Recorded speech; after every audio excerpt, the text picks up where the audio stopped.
شايفين الجبه الحلوه القمر بتاعتنا دي انا عامله لكم فيديو بالتفصيل كل حاجه فيها، والتطريز الجميل اللي فيها من تحت ده عاملاه ازاي. عامله لكم كل حاجه فيها بالتفصيل. العروسه دي انا مش مثبتاها، انا عاملاها كده عشان اللي عايزها ساده يسيبها ساده، اللي عايز فيها اي شكل بقى احنا حابينه نعمله. فدي كانت موجوده عندي فانا قلت احطها بالمنظر ده، ولسه مثبتهاش، بس قلت يعني ايه مبدئيا كده لحد ما اقيس الجيبه على بنتي واشوف مقاسها هيكون مظبوط ولا فيها تعديلات او حاجه. بس الشكل مبدئيا حلو جدا جدا. يعتبر دي اول جيبه عملتها في حياتي و... وتاني حاجه خيطتها اصلا. اول حاجه عملتها اللي هي الاسدالات اللي انا عاملاها معاكم في القناه. دي تاني حاجه انا بتعلم من فيديوهات اليوتيوب، وبصور الحاجات علشان اشجع المبتدئات زيي ان هم يبداوا. وبامر الله ربنا يوفقنا كلنا، وكل واحده تعمل براند كده حلو باسمها، وادعوا لي ربنا يوفقني في البراند بتاعي واوصل للي انا بحلم بيه. بسم الله، اللهم صل وسلم وبارك على سيدنا محمد وعلى اله وصحبه وسلم. ان شاء الله النهارده اعمل معاكم جيبه جميله قوي.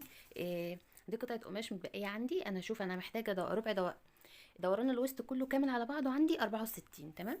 فانا هقيس، انا هعملها بجيبه مكشكشه كده باستك يكون شكلها حلو قوي، وبعدين هنشوف هنزوقها ازاي. بس لما اخلصها الاول. بص، هي هقيس المساحه اللي معايا كامله. معايا كلها 75.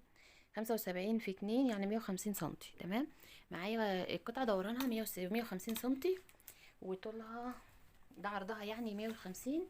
انا محتاجه منهم 64 بس هزود طبعا علشان انا عاملاها كسرات. هي طولها هيكون 37. تمام. طبعا غير الخياطه هنقول 35، هناخد سنتي من هنا وسنتي من هنا تكون 35.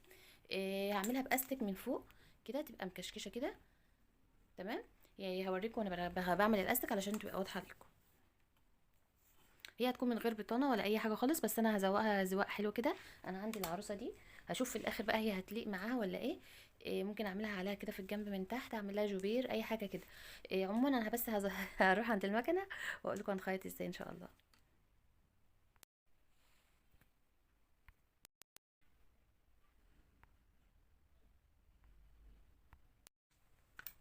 انا عندي دوران الوسط 64 سنتي، فانا هقيس الاستك اهو.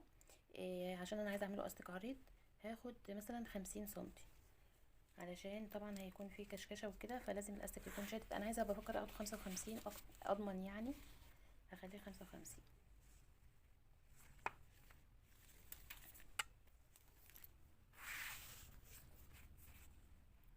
اهي.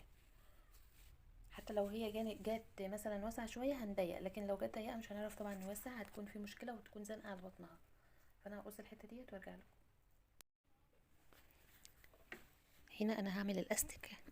انا عايزه الاستك يكون باين معايا. انا كنت هعمله مخفي يعني اقفل عليه كده ويكون جوه، بيكون شكله حلو، بس الطول عندي مش مكفي لان قطعه القماش اللي عندي صغيره. فانا هعمل ايه اهو. وش الاستك ده هحطه على الحته دي. تمام. وهمشي عليهم بقى ايه بالمكان. وبعد ما امشي عليها كلها للاخر هقلب، هيكون شكلها ازاي كده. هتبقى كده. بس اسهل ليا ان انا اعمل الاول على الظهر وبعدين اديها بنط خياطه من هنا يكون شكلها حلو. تمام. هحط الجزئين على بعض وانا بخيط بشد الاستك، بسيب القماش واشد في الاستك. تمام. بسم الله. اهم حاجه واحنا بنخيط نحاول قدر الامكان نحط لون الخيط مناسب معانا مع لون القماش، علشان بيكون طبعا الشكل افضل كتير ما نكون لون مختلف. تمام اهو. بسم الله. اهو بشد القماش بشد الاستك، والقماش معايا ثابت زي ما هو. بسم الله. لا اله الا الله، المكنه مش عايزه تمشي ليه يا جدعان. ايوه كده. اشد بقى القماش معايا على المصممه ان هو القماش. لا اله الا الله اهو. القماش مرتاح خالص، وبشد في الاستك بس معايا وانا بخيط، وايد من ورا كده تسحب معاها عشان اساعد المكنه تتحرك كده اهو. اشد القماش برضو على الاخر، برضو القماش. لا اله الا الله الاستك يا جماعه اهو كده اهو. بدات الكشكشه تبان معانا ازاي، شايفينها اهو.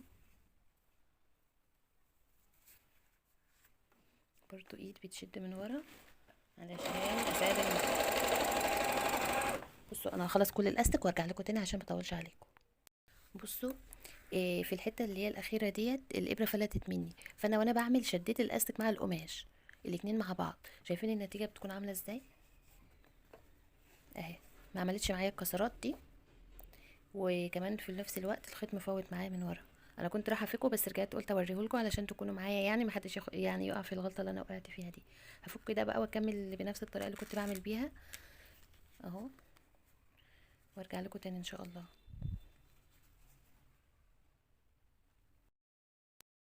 عايزه اقول لكم ان انا عملتها بالطريقه اللي انا قلت لكم عليها، اللي انا بشد الاستك وبسيب القماش، ما عملتش معايا كل الكسرات ديت، فانا حبيت اعمل اكتر الكسرات. فعملت ايه بقى؟ هقول لكم. إيه، انا عملتها وقلت اجربها الاول وبعدين ارجع معاكم تاني اوريكم يعني ايه الطريقه ازاي. ممكن نعملها كده على فكره طريقه بليسيه عادي ونكويها، يعني لو احنا عايزين نكوي الكسرات عايزين نسيبها كده تمام. هشوف معاكم احنا هنوصل لايه بالظبط ان شاء الله، بس هوريكم انا عملت ايه. انا جيت هنا بكشكش القماش كده اهو، وبدوس عليه وبسيب الاستك تحت زي ما هو اهو. بس اهم حاجه اظبط بس القماش وكشكشه، وبمشي على الدواسه بالراحه خالص، مش بضغط عليها جامد علشان إيه ما تبوظش القماش يعني وتجري في الفاضي. اهم حاجه نظبط بس عدد الكسرات اللي احنا عايزينه اهو، كده كده. بصوا بايدينا كده اهو اهو، وندخلها تحت الدواس، نمسك لغايه لما تدخل تحت الدواس بس. انا عملت كله بالطريقه دي كده، وما شاء الله شكلها عاجبني الكسرات بتاعتها اهي.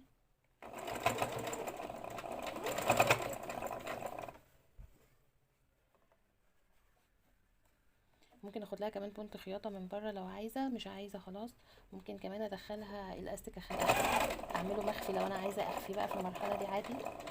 هقول لكم اوريكم بقى شكلها كلها.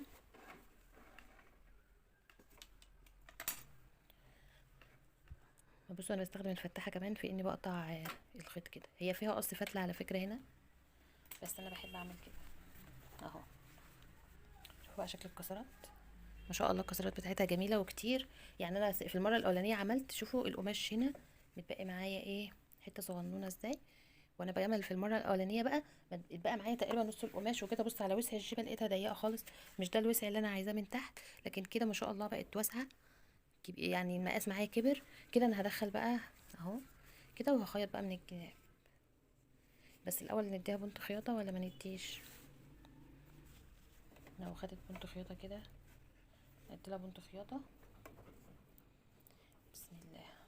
طيب بصوا هنا ناخد بالنا عشان في حته فوتت مني برضو، حبيت اوريها لكم علشان يعني ايه ما كنتش بخبي عليكم حاجه، لان انا لسه اصلا مبتدئه في الخياطه فبتعلم. فانا شغلي كله للمبتدئين اللي هم لسه خايفين ان هم يبداوا، لا ابداوا وانا معاكم اهو. انا لسه بجرب والله وبسمع فيديوهات كتير، وفي الاخر خلوا بالكم يعني بقعد اسمع. انا قعدت اسمع فيديو لجيبه بالكسرات اللي هي بتاع الكالونات دي، وقعدت اسمع وقلت خلاص انا هقوم اعمل الجيبه دي، وجيت ساعه ما جيت اخيط رجعت في كلامي تاني وقعدت الف بقى مع نفسي كده. يعني ما شفتش حد اصلا بيعمل الحاجات اللي انا بعملها دي والله. فقلت إيه، انا اجرب. انا يعني ايه ما بقدرش ان انا اخد حاجه كده والاقيني بشتغل فيها زي ما هي، لازم إيه اقعد اجرب كده واشوف الدنيا هتبقى عامله معايا ازاي واجرب ايه المشكله. كده كده هي قطعه قماش قديمه عندي إيه، فانا قلت اجرب. جيبوا اي قماش قديم وجربوا فيه لحد ان شاء الله لما تتعلموا. بس انا ايه قلت منها ان انا اعمل مقاس بنتي، ومنها ان انا ايه بجرب. طلعت حلوه ان شاء الله، وهي هتطلع حلوه بامر ربنا اهو. بزق بس الكسرات كده علشان تثبت معايا اهو زي ما انتم شايفين شكلها. هوريها لكم في الاخر اهو. بنيم بس الكسرات كده وبدوس، بدوس بالمكنه. بس اهم حاجه بصوا اظبط الكسرات تحتها كده اهو.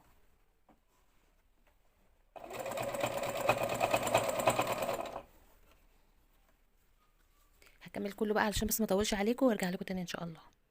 خلاص انا اديت لها بنت خياطه اهو عليها عليها كلها ثبت الاستك معايا واقف. فانا دلوقتي بقى خلاص هقفل بقى من الجنب. انا سايبه جنب واحد بس هو اللي مفتوح، فانا هقفله وارجع لكم تاني ان شاء الله واقص الزياده دي.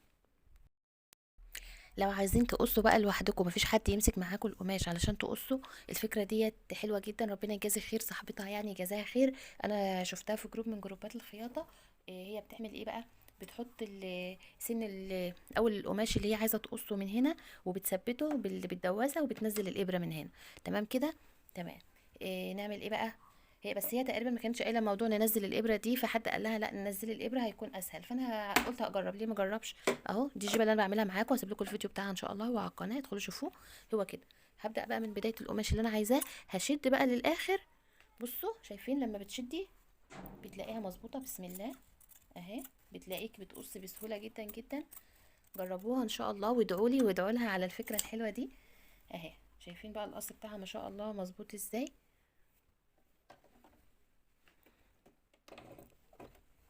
اهي كده خلاص. بس شلنا الزياده. اوريكم بقى الجيبه بعد ما قفلناها من الجناب. قفلتها اهو، شايفين القص ما شاء الله بالطريقه دي حلو جدا ومظبوط قوي اهو. نقلب بقى الجيبه واوريكم شكلها. بس كده دي الجيبه جميله بجد والله العظيم، شكلها على الطبيعه حلو قوي قوي. عايزه بقى اشوف لها اي حاجه كده عشان انطقها، علشان ما تبقاش قافله قوي كده. بصوا دي العروسه اللي كنت بقول لكم عايزه احطها فيها. تعالي عروسه هنا. دي مثلا ممكن احطها هنا في الجنب. ممكن على فكره ابقى اعمل معاكم ان شاء الله ليها جيبه بلوزه يكون شكلها حلو ان شاء الله. شايفين شكل العروسه حلوه جدا جدا. اعملها لها هنا كده على الجنب. وممكن اشوف اي جوبير بقى من تحت، هشوف اي حاجه بس كده وارجع لكم تاني ان شاء الله. انا هنا بقى جيت لرفيه الديل. الديل بقى عايزه اعمل فيه إيه، انا قعدت اجرب غرز التطريز اللي في المكنه عندي، فبصراحه رسيت على الشكل ده، شكله حلو قوي. ده رقم 67 عشان لو حد عنده نفس المكنه. فانا هعمل ايه بقى دلوقتي، انا جربت اشكال تانية اهو. هنا وده، بس بصراحه وده كمان. بس بصراحه هو الشكل اللي انا اخترته ده هو اللي عجبني، اللي هو غرزه رقم 67. تمام. نثبت بس كده عشان اعرف ارفي واقول لكم هثبتها ازاي. انا قعدت اجرب الاول في القماشه اللي هي الخارجيه علشان لحد ما تظبط معايا يعني.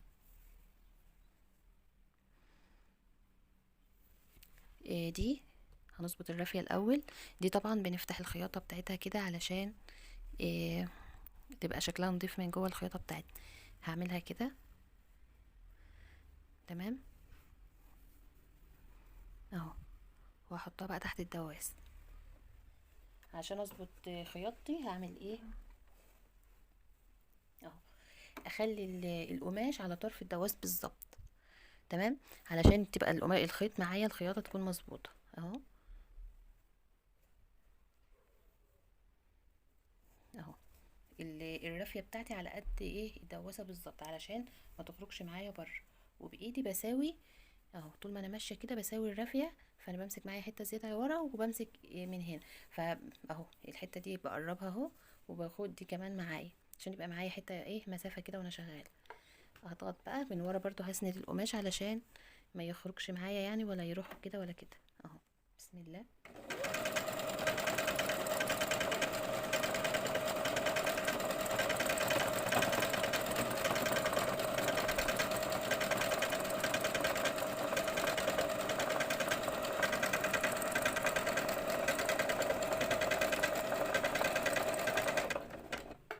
اهو شايفين شكلها ما شاء الله جميله جدا. هكمل بقى كله بنفس الطريقه دي وارجع لكم ان شاء الله بعد ما اخلص. عايزه اوريكم ازاي عملت التطريز الجميل ده على المكنه. دي الغرزه رقم 67 على مكنه كرييتيف 2720. اي بقى مكنه عندكم عليها غرز تطريز بتختاروها، بس هقول لكم ازاي ظبطتها بالظبط كده على طرف القماش. إيه اهم حاجه بصوا، بجيب الرافيه اهي، بخلي اولها على اول الدواسه هنا علشان تظبط معايا بالظبط وما تخرجش عن المكان اللي انا محدداه كده. بمسك هنا اهو، شايفين راحت فين اهي كده. ايد بقى من ورا من هنا، ايدي ماسكه القماش مش بشد، ماسكه بس كده.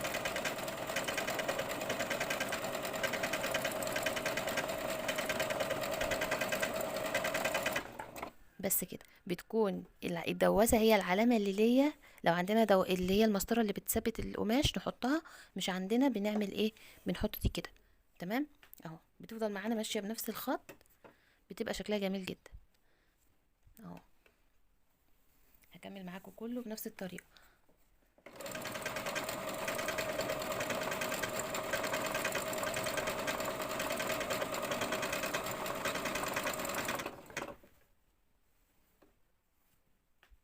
يا رب تكون الفكره وصلت وتكون الفكره عجبتكم. ده بقى شكل الجبه القمر بتاعتنا في الاخر. شايفين شكلها؟ ما شاء الله جميله جدا. العروسه دي مش مثبتاها لسه، انا حاطاها بس كده شكل. عايزين تسيبوها ساده خالص سيبوها، عايزين تثبتوها ثبتوها. فانا سايباها لغايه لما اقيسها الاول على بنتي واشوف شكلها في الاخر هيكون شكله عامل ايه. ويا رب تكون عجبتكم. ودي اول جيبه اعملها في حياتي. فرحانه بقى جدا جدا. يا رب تعجبكم. ادخلوا شوفوا الفيديو بقى، وما تنسوش لو عجبتكم سيبوا لي كومنت حلوه زيكم كده. إيه، حتى ممكن حتى لو فيها اخطاء، يعني الناس المحترفه في الخياطه كده، معلش يعني دي اول جيب اعملها. فلو عندكم اي تعليق عادي، انا هقبل النقد عادي يعني خالص، لان انا عايزه اتعلم. فاللي بيتعلم عادي لما حد يقوله ان في حاجه غلط ويصلحها له، مفيش فيها اي مشكله خالص. بس انا عاملاها للمبتدئين، بشجعهم بس علشان نبدا مع بعض ان شاء الله نتعلم. وانا بسمع فيديوهات كتير قوي بحاول اتعلم منها علشان يعني ايه، اطور من نفسي ان شاء الله واعمل لنفسي براند. فالواحد مش هيتعلم بالسهل، لازم اسعى واجتهد على ما ربنا يسهل عليا. وان شاء الله يعني ايه، انجح كده ان شاء الله واعمل براند حلو. بس يعني انا مبسوطه بيها بجد بجد، كبدايه حلوه جدا بجد ما شاء الله. وكمان جربت معاكم قبل كده الاسدالات دي، تعتبر اول حاجه عملتها، ودي تاني حاجه الجيبات. فيا رب تعجبكم، وما تنسوش تعملوا لايك وتشتركوا في القناه وتفعلوا الجرس لو عجبتكم. السلام عليكم.